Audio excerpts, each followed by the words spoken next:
Muito bem, caras alunas, caros alunos, vamos agora analisar o processo legislativo das leis, ok?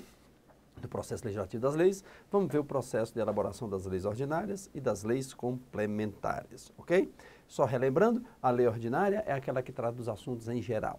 Toda vez que a Constituição fala que isso será objeto de lei, essa lei que ele se refere, quando ele não qualifica, quando ele não define, é porque se tratará de uma lei ordinária. Quando o Constituinte quis que o objeto, que a matéria fosse tratada por lei complementar, expressamente ele teve que dizer, isso será objeto de lei complementar, ok? Então, quando você pegar alguma referência à lei, simplesmente lei, é porque está falando da lei ordinária. Se você quiser falar da lei complementar, tem que estar explícito no texto da Constituição. Muito bem, vamos lá? Processo legislativo.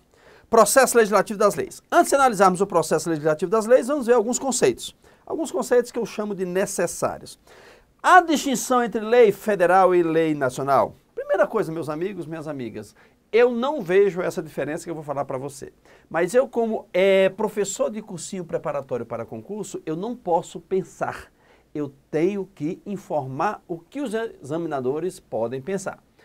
Como eu falei, eu não concordo com essa distinção entre lei federal e lei nacional. Mas alguns fazem essa distinção e muitas vezes isso é abordado no concurso público. Lei federal e lei nacional. A lei federal, para quem faz essa distinção, é aquela lei elaborada, claro, pelo Congresso Nacional, com aplicação na esfera federal apenas. Ou seja, não se aplica aos estados e aos municípios. Vou dar um exemplo. A Lei 8.112 é uma lei federal. É uma lei federal por quê? Porque ela é aplicável apenas aos servidores públicos federais, ok? Já, por exemplo, o Código Penal é uma lei, é uma lei nacional. Não vou nem pegar o Código Penal, porque o Código Penal é um decreto da década de 40, então vamos pegar aí o novo Código de Processo Civil. O novo Código de Processo Civil é uma lei nacional, mas claro que ela é uma lei federal. Toda lei nacional é uma lei federal, por isso que eu não gosto dessa distinção. Mas se o examinador lhe perguntar, você vai saber que lei federal é aquela lei feita pelo Congresso Nacional para ser aplicada apenas à esfera federal. Não se aplica, portanto, aos estados, não se aplica ao DF, não se aplica aos municípios. Agora, se for perguntado a você o que é uma lei nacional, é aquela lei que obviamente é elaborada pelo Congresso, não é isso? É uma lei federal obrigatoriamente, óbvio, mas que se aplica a todas as esferas federativas, ou seja, aos estados, aos municípios e ao DF. Maiorias. Essa distinção eu gosto. Nós temos duas maiorias. Nós temos a maioria absoluta e a maioria simples. O que é a maioria simples? É mais da metade dos presentes, O que é a maioria absoluta? É mais da metade do total. Cuidado com essa distinção, meus amigos. Tá ok? Muito cuidado. Vou dar um exemplo aqui para você entender muito bem essa distinção entre maioria simples e maioria absoluta. Olha só, maioria simples é mais da metade dos presentes. Então simples, não é isso? É mais da metade dos presentes. O que significa? Por exemplo, o Senado Federal tem 81 senadores, ok? Para haver deliberação, tem que ter a maioria absoluta, ou seja, mais da metade do total. Então, digamos que estejam presentes 61, pronto. Estão presentes lá no Senado Federal 61. Pode haver deliberação com 61 senadores? Pode. Então, vamos imaginar que eu queira aprovar uma lei ordinária, conforme veremos, existe maioria simples. Ok. Quantos votos dos presentes eu preciso? Porque a maioria simples, eu preciso de mais da metade dos presentes. Então, metade é 30,5. Então, eu preciso de quantos votos, meus amigos, minhas amigas? Eu preciso de 31. 31 é mais da metade dos presentes? É. Agora, vamos imaginar que você que ouve rádio, vê televisão e lê jornal, que não pode, você sabe disso já. Acredite no que a imprensa diz, que ela sempre informa que é metade mais um dos presentes. Não é isso? Metade mais um dos presentes daria quanto? Daria metade 3,5, 30,5, mais 1, não é assim que a gente sempre ouve na imprensa? Daria 31,5. 31,5 não existe, então teria que arredondar para 32. Ou seja, se a regra fosse como nos jornais contam, metade mais um dos presentes, então para aprovar esta lei ordinária eu precisaria de 32 votos, mas não, é 31 votos só que eu preciso. Portanto, metade mais um dos presentes está errado, é mais da metade. Uma lei que exige maioria absoluta, no mesmo exemplo, 81 senadores, não é isso? Estão presentes 61, eu preciso de quantos votos dos 61? 41. Por quê? Desculpa, que 41, desculpa. Sim, porque é maioria absoluta. 41, que é mais da metade do total e não mais da metade dos presentes. Digamos que eu tenha presentes 51. Eu preciso de quantos? Preciso também de 41.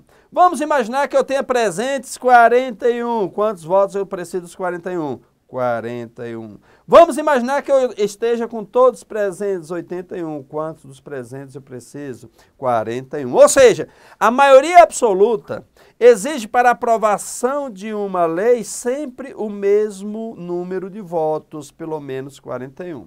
Já a maioria simples exige o número de votos de acordo com os presentes. Se eu tenho se eu tenho 61, eu preciso de 31. Se eu tenho, por exemplo, 81 aqui na maioria simples, então vou precisar de 41, porque eu levo em consideração os presentes e não o total dos membros da casa, certo? Essa é a distinção entre maioria simples e maioria absoluta. Muito bem, vamos agora falar da maioria qualificada. Deixe-me apagar para nós vermos aqui o que é maioria qualificada. A maioria qualificada é o quê? É qualquer maioria que esteja acima da maioria absoluta. Por exemplo, acompanhe comigo. Para autorizar o processo contra o presidente da República, a Câmara terá que deliberar por 2/3 dos integrantes da casa. Isso é maioria qualificada. Para aprovar uma proposta de emenda, eu preciso de 3/5 dos integrantes da casa. Então, eu preciso de maioria qualificada. Então, maioria qualificada é qualquer maioria que esteja acima da maioria absoluta. Então, nós temos 3 quórums: maioria simples, maioria absoluta e maioria qualificada. Vamos ver aqui agora o processo legislativo de elaboração das leis? Vamos lá, vamos lá, vamos lá? Aliás, antes disso, deixe-me só traçar aqui umas regrinhas. Vejam, eu quero aprovar uma lei ordinária ou uma lei complementar, ok? Ou uma lei complementar. Ou uma lei complementar. Só um minuto, borracha. Ou uma lei complementar. Primeiro eu pergunto, quem pode apresentar o projeto de lei? Quem pode apresentar o projeto? Quem pode apresentar o projeto de lei ordinária é deputado, senador, é isso? É presidente da República, procurador-geral da República, os tribunais, está lá na frente, mas depois eu vou especificar, incluindo aí o TCU, ok? Tribunais superiores, tá? Tribunais superiores, incluindo o TCU, comissões. Que comissões são essas? Essas comissões, essas comissões são a comissão da Câmara, a comissão do Senado, a comissão do Congresso, vai depender. E cidadãos na forma da Constituição, que é pela iniciativa popular. Então, um deputado pode apresentar, um senador pode apresentar, o presidente da República pode apresentar, o procurador-geral da República pode apresentar, os tribunais superiores, aí incluído o Tribunal de Contas da União, podem apresentar, as comissões podem apresentar, a Comissão da Câmara, do Senado e os cidadãos através da iniciativa popular. E a lei complementar, quem pode apresentar? Os mesmos que podem apresentar projeto de lei ordinária, também podem apresentar projeto de lei complementar. Qual é o quórum de aprovação? Isso, qual é o quórum? Maioria simples, aqui, maioria absoluta. O que é maioria simples mesmo? Mais da metade dos presentes. O que é maioria absoluta mesmo? Mais da metade do total de membros. Aprovado também em um turno. Aqui, lei complementar em um turno. Se você estiver estudando algum material que diga que em 2 turnos a aprovação da lei complementar, é porque nos regimentos internos das casas, mais especificamente no regimento interno da Câmara dos Deputados, diz que é em 2 turnos a lei complementar. Esse regimento está errado. A prova de direito constitucional considera e deve ser considerado que é maioria absoluta, porém em apenas 1 turno de votação e não 2.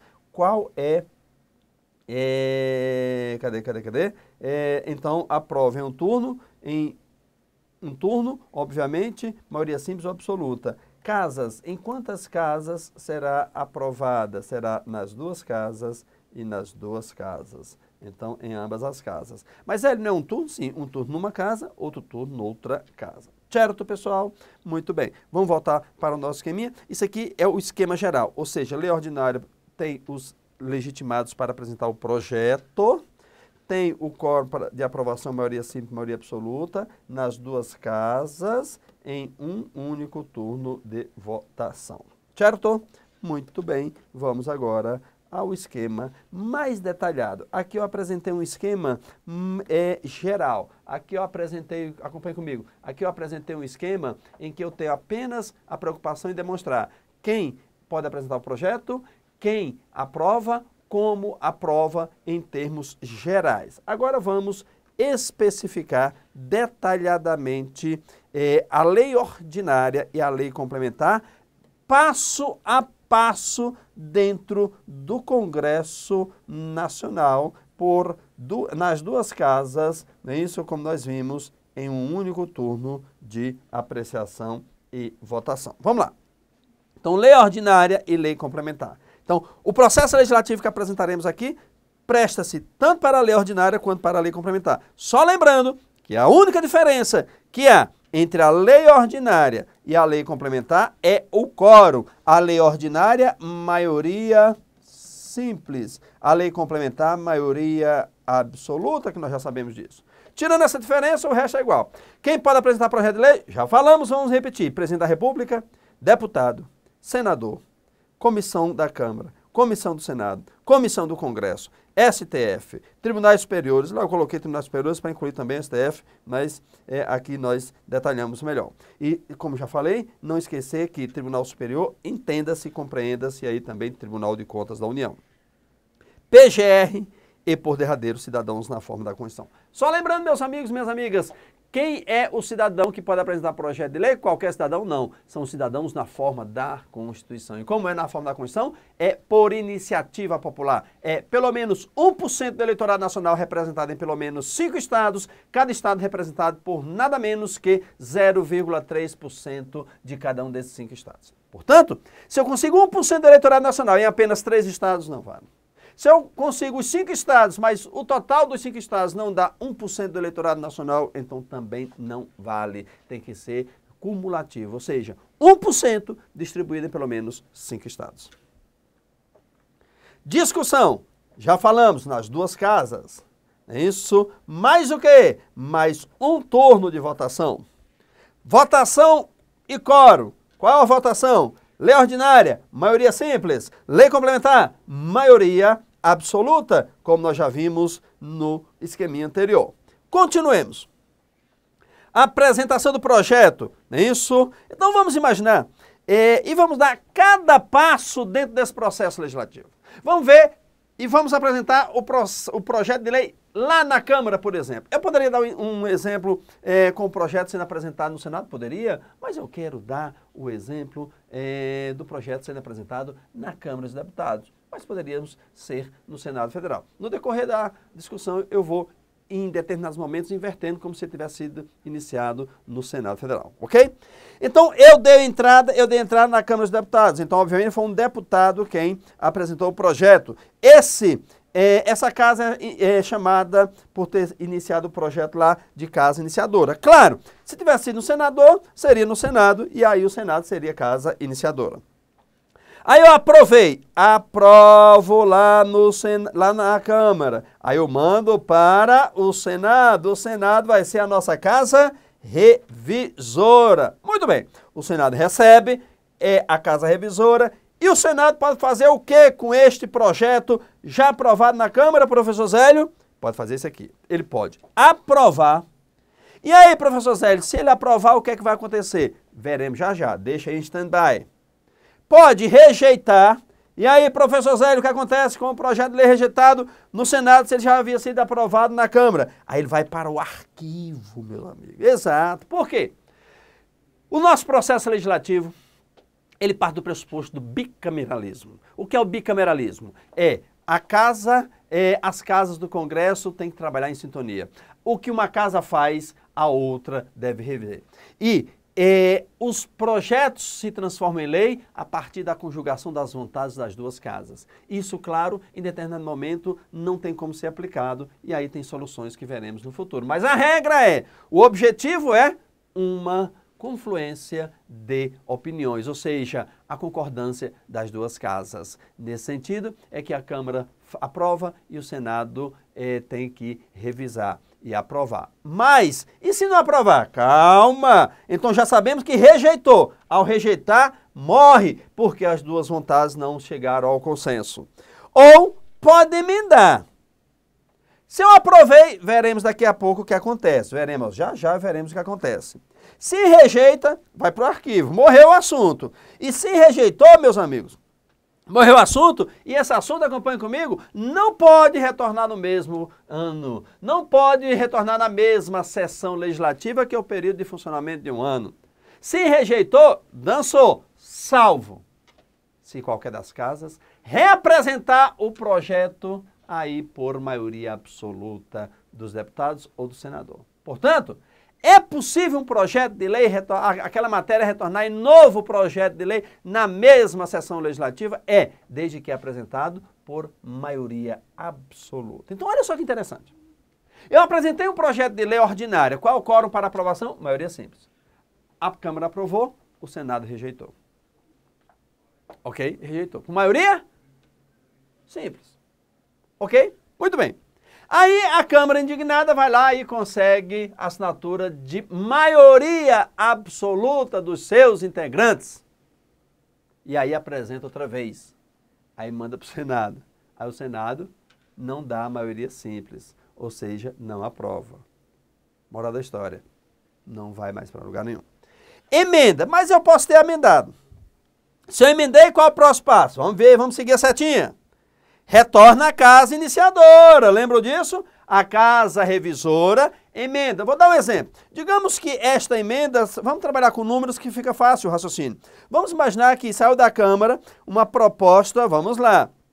Vamos imaginar que saiu da Câmara uma proposta, vamos trabalhar aqui com a matéria de servidor. O deputado foi lá, apresentou um projeto de lei prevendo aumento remuneratório de 50% para os servidores.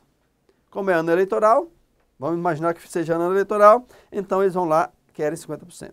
Vai lá para o Senado emenda e diz, não, 50% não, eu só concordo com 5%. Isso é emenda? Trocou 50%, colocou 5%. Aí, esse 5 que foi aprovado lá no Senado, ou seja, na Casa Revisora, volta para a Casa Iniciadora, que no nosso exemplo aqui é quem? Câmara dos Deputados. Acompanhe comigo. Vamos imaginar, meus amigos, minhas amigas, que na Casa Iniciadora, quando voltou os 5%, que ele tinha saído lá 50%, a Casa Iniciadora disse, olha, eu concordo com os 5%. O Senado está certo, nós fomos irresponsáveis lá no passado. Aí tudo bem, o projeto segue normalmente, por quê? Primeiro era 50%, a Casa Revisora disse 5%, a Casa Iniciadora, ao retornar para lá, concordou com os 5%. Então lembra do consenso? Eu tenho que buscar o consenso, alcancei o consenso, pronto, acabou a discussão. É 5%, ponto final. Mas vamos imaginar que a Casa Iniciadora, ao olhar os 5%, falou, de jeito nenhum, vamos derrubar esta emenda e restabelecer os 50%. E aí restabelece os 50%. Aí eu pergunto a você, naquele primeiro exemplo em que houve a concordância com os 5%, o projeto segue, que veremos já já como. E se a Casa Iniciadora derruba os 5%, restabelecendo os 50%, vai para onde? Não muda nada. Ou seja, os 50% acabou. A última palavra quem dá, portanto, é a Casa Iniciadora. Você vai dizer, calma aí, professor Zélio. Quer dizer que a casa iniciadora diz 50, a casa revisora revisou para 5, e a casa iniciadora voltando para lá diz 50, e aí não volta mais para a casa iniciadora. Imagina se voltasse para a casa, desculpa, para a casa revisora. Imagina se voltasse para a casa revisora, ia ficar um ping-pong. 55, 55, 55, nunca mais iria acabar a discussão. Então, a casa iniciadora é quem dá a última palavra. Se a casa revisora não concordar com aquilo que a casa iniciadora colocou lá no início, ela pode emendar. Aí volta para a casa iniciadora, que aí pode derrubar a emenda e não mais terá qualquer deliberação. Ficou estabelecido 50%, ou seja, a vontade inicial da casa iniciadora. Muito bem. Então, seja 5, seja 50%, não é isso? Houve a discussão da deliberação da emenda, já sabemos, com o resultado de 50% ou 5%, e agora nós vamos jogar o nosso esqueminha para adiante. Ou seja, a prova, o que acontece? A discussão acabou, seja 5, aqui, ou desculpa, aqui, ou seja 5, ou seja 50, não é isso? Qualquer que seja o percentual que prevaleceu. Então, nós vamos para o próximo passo do nosso esquema, que é mandar o projeto de lei para o presidente da República. Repetindo, voltando aqui só para repetir, olha. Aprovei, manda para o presidente da República, conforme veremos. Discutiu a emenda, acabou 5 ou 50, não me interessa, vai também para o presidente da República. Muito bem, o presidente da República recebe este projeto. O presidente da República recebe este projeto, eu falei projeto, tá, gente? E terá o prazo de 15 dias úteis. Para quê? Para sanção ou para veto. E se no prazo de 15 dias úteis o presidente da República nem sancionar, nem vetar, professor Zélio, ocorre a sanção tácita. Ocorre a sanção tácita. Se ele não falar nada, nós teremos a figura da sanção tácita. Ou ele pode vetar. Bem, vetar o quê? O veto pode ser por inconstitucionalidade, que nós chamamos de veto jurídico. Por exemplo, o presidente, ao analisar esse projeto de lei, ele verifica que esse projeto de lei contém uma afronta ao texto da Constituição. Digamos que esse projeto de lei contempla um prazo para alcançar a estabilidade em 10 anos. E nós sabemos que o prazo não é de 10 anos. Então, o presidente vai dizer veto porque fere o artigo 37 da Constituição. Então, veto com fundamentos jurídicos.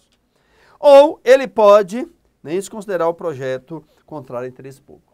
O veto contrário ao interesse público é um veto em que o presidente tem mais liberdade de vetar. Ele vai avaliar questões políticas, ele vai avaliar questões de ordem social, em que o presidente da República, verificando que aquele projeto, apesar de não conter nenhuma inconstitucionalidade, ele pode vir a colocar em risco toda a coletividade. Então, ele vai lá e veta por contrariedade ao interesse público, que é o chamado veto político. Ok? Muito bem. Esse veto ele pode ser total, claro, se for todo projeto de lei, se for todo projeto de lei. Esse veto pode ser parcial, se for apenas um artigo, ou um inciso, ou um parágrafo, ou uma linha. Veja o que eu falei, um inciso, uma linha, um parágrafo ou um artigo. Eu nunca posso vetar só uma palavra. Eu nunca posso vetar só uma frase. Ou eu veto todo artigo, todo parágrafo, todo inciso, toda linha, ou eu não veto nada. E por que isso, professor Zélio? Isso tem algum efeito prático? Claro que tem. Vejam só. Antes da Constituição de 88, o presidente da República podia vetar total ou parcialmente. E o parcialmente não era definido o que significava parcialmente. Com isso, dava-se ao presidente o poder de vetar uma palavra, uma expressão, uma frase, uma vírgula. Isso dava muito poder ao presidente. O veto, ele é uma manifestação negativa do presidente. O veto é um poder muito grande dado ao presidente. O veto é o símbolo do presidencialismo forte. Em que o projeto passou pela Câmara, foi discutido, deliberado, aprovado, passou pelo Senado, foi discutido, deliberado, aprovado, ou por maioria simples ou absoluta, vejo o conjunto do Poder Legislativo. Depois manda para o presidente uma canetada só diz não. Então percebe o poder que o presidente da República tem com o seu veto. Antes de 88, ou seja, antes da atual Constituição, O veto parcial não tinha definição, logo o presidente, como eu já falei, poderia vetar só uma palavra. E esse veto, que é uma deliberação negativa, o Congresso deliberou positivamente, ou seja, criou, e o presidente deliberou negativamente, ou seja, matou. Esse veto, que é uma deliberação negativa, quando podia ser só de uma palavra, olha o poder que o presidente tem. Vamos imaginar que foi aprovado um projeto de lei no Congresso Nacional, dizendo que não é permitido o uso de arma de fogo. Ok? De jeito nenhum. Não é permitido o uso de arma de fogo. Digamos que o veto parcial fosse hoje igual era antes, ou seja, pudesse ser só de uma palavra. O presidente ia lá e vetava a palavra não. Como é que ficava a nossa lei? Pode a pessoa usar arma de fogo. Percebe o poder que ele tinha? Então, ou ele veta o artigo todo, ou ele veta o parágrafo todo. Se esse artigo que eu dei o exemplo agora da arma de fogo for vetado pelo presidente nas regras atuais, ele tem que vetar todo o artigo. Então, não tem regramento sobre o uso de arma de fogo. Agora, se ele pudesse vetar só ou não, então, aquilo que o legislador queria que fosse uma negativa do uso da arma de fogo passou a ser uma permissão explícita na lei. Então, o veto parcial ou é todo artigo, ou é todo parágrafo, ou é todo inciso, ou é toda a linha. Próximo passo, não é isso? Comunica, o presidente veta total ou parcialmente, e aí comunica ao presidente do Senado Federal. E aí eu faço o quê? Presidente do Senado Federal, vejam, nós estamos aqui apreciando o veto, percebeu? Olha esse quadrado aqui. Se o presidente da República tiver sancionado, opa, deixamos lá quieto, vamos ver o que é que acontece depois. Mas não, eu estou parado aqui analisando o quê? O veto. Ok? Aí vamos avançar. O prazo, tem prazo para esse veto? Tem prazo para comunicar o veto, tem prazo de 48 horas, meu amigo. Então o presidente da República vetou total ou parcialmente, pega esse veto, comunica ao presidente do Senado no prazo de 48 horas. Aí tudo bem. O que faz o presidente do Senado? Manda para o presidente, aqui o presidente do Senado, o presidente do Senado faz o quê? Manda para o Congresso Nacional. O Congresso Nacional tem prazo para apreciar 30 dias. E tem que ser por escrutínio secreto, ou seja, votação secreta. E aí, próximo passo é o quê? Bem, aí o presidente da República mandou para o presidente do Senado, que isso em 48 horas, que o presidente do Senado remete ao presidente do Congresso. Tem prazo, professor Zé? Não. Daqui para cá não tem prazo. Para apreciação no Congresso. O Congresso, sim, tem prazo, de 30 dias para apreciar. Tá ok? O presidente do Senado não tem prazo para mandar o presidente do Congresso, para mandar o Congresso Nacional. Mas o Congresso Nacional tem 30 dias para apreciar, por escrutínio secreto, o veto. E se o Congresso não apreciar em 30 dias, o que acontece? Ficam sobrestadas todas as demais deliberações do Congresso Nacional. Ficam paralisadas todas as demais deliberações do Congresso Nacional. Ou seja, é o famoso trancar a pauta do Congresso Nacional. Ou seja, o Congresso Nacional não pode deliberar nenhum assunto se não for apreciado o veto. Muito bem. Confirma. Aí o Congresso apreciou no prazo de 30 dias, confirmou o veto. Se confirmou o veto, eu pergunto a vossas excelências, qual foi o recado dado pelo pelo Congresso Nacional ao presidente da República? Foi, senhor presidente, o senhor está certo. Se eu confirmei, eu estou dizendo que o senhor está certo em dizer que aquele projeto era inconstitucional, seja total ou parcialmente. Então vai para o arquivo. Morreu o assunto. Agora, e se o Congresso derruba o veto? Qual é o recado que ele terá dado ao presidente da República? Terá dado o seguinte recado. Senhor presidente, o senhor disse que o veto... Desculpa, o senhor disse que o projeto era inconstitucional, mas o senhor está errado. Esse projeto não é inconstitucional. Esse projeto não tem nenhuma inconstitucionalidade, portanto, eu estou derrubando. Se eu derrubo o veto, que eu estou dizendo ao presidente que ele está errado ao vetar por inconstitucionalidade, eu pego esse projeto e mando para onde? Eu pego esse veto e mando para onde esse veto derrubado agora? Não é isso? Que agora eu já restabeleci ele, agora volta a ser projeto. Eu mando para onde? Opa, sim, para derrubar tem que ser maioria absoluta. Eu mando para onde? Derrubei por maioria absoluta. Mando para onde? mando para o presidente da República para ele promulgar no prazo de 48 horas. Vamos voltar aqui, só um detalhe. Olha só, lembra essa seta grande aqui, de onde é que vem? Vem lá da sanção, lembra? Lembra? O presidente sancionou, eu falei, segura aí. Aí, próximo passo, o presidente sanciona, qual é o próximo passo? Depois da sanção do presidente é promulgação. Aqui, eu confirmei o veto, vai para o arquivo. Ou eu derrubei o veto, qual o próximo passo depois que eu derrubo o veto? Olha a minha setinha nova aqui. Próximo passo vai ao presidente da República. Se ele tiver derrubado, foi para o arquivo. Desculpa. Se tiver confirmado o veto, vai para o arquivo. Se tiver derrubado o veto, vai para o presidente. Se o presidente tiver sancionado o veto, ele vai promulgar no prazo de 48 horas. E se o presidente da República não promulgar em 48 horas, ele manda para o presidente do Senado promulgar igualmente em 48 horas. E se o presidente do Senado não promulgar no prazo de 48 horas, aí vai para o vice-presidente do Senado promulgar. Tem prazo especificado para o vice-presidente do Senado promulgar? Não, meus amigos, não tem. Muito bem. Aí, e se o vice-presidente do Senado não promulgar, aí você liga para Deus e pergunta a ele o que é que faz. Claro que acaba no vice-presidente do Senado. Um abraço. Daqui a pouco retornaremos com mais processo legislativo das leis.